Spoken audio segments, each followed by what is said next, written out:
Edinburgh Napier ইউনিভার্সিটির ট্যাগর সেন্টারের উদ্যোগে নিয়মিত অনুষ্ঠিত হয়ে থাকে রবীন্দ্র কেন্দ্রিক নানা আলোচনা। এরই ধারাবাহিকতায় সোমবার নেপিয়ার ইউনিভার্সিটির লেকচার হলে রবীন্দ্রনাথ ঠাকুরের কর্মময় জীবনের বিভিন্ন দিক নিয়ে আলোচনা অনুষ্ঠানের আয়োজন করা হয়। আমাদের স্কটল্যান্ড প্রতিনিধি হুমায়ুন কবির জানান, সভায় মূল বক্তা হিসেবে উপস্থিত ছিলেন যুক্তরাজ্যে নিযুক্ত বাংলাদেশের রাষ্ট্রদূত মোহাম্মদ মিজারুল কায়েস।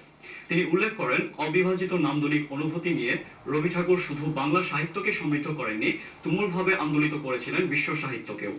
অনুষ্ঠানে রবীন্দ্রনাথের বহুমুখী প্রতিভা এবং বহুমাত্রিকতার উপর হাই কমিশনার একটি প্রাঞ্জল ও বিশ্লেষণধর্মী বক্তৃতা উপস্থাপন করেন। পাশাপাশি ট্যাগর সেন্টারের সাথে দূতাবাসের মাধ্যমে বাংলাদেশের বুদ্ধিজীবীদেরকে সম্পৃক্ত করার উদ্যোগ নেওয়ার কথা উল্লেখ করেন তিনি। এরপর স্থানীয় অভিজাত ব্রিটানিয়া রেস্টুরেন্টে কাউন্সিল অফ বাংলাদেশিস ইন স্কটল্যান্ড আয়োজিত একটি ডিনারে অংশগ্রহণ করেন মিজারুল কায়েস। উল্লেখ্য, বাংলাদেশি এবং স্কটিশ কমিউনিটির অনেক বিশিষ্টজনেরা এই ডিনার পার্টিতে উপস্থিত ছিলেন।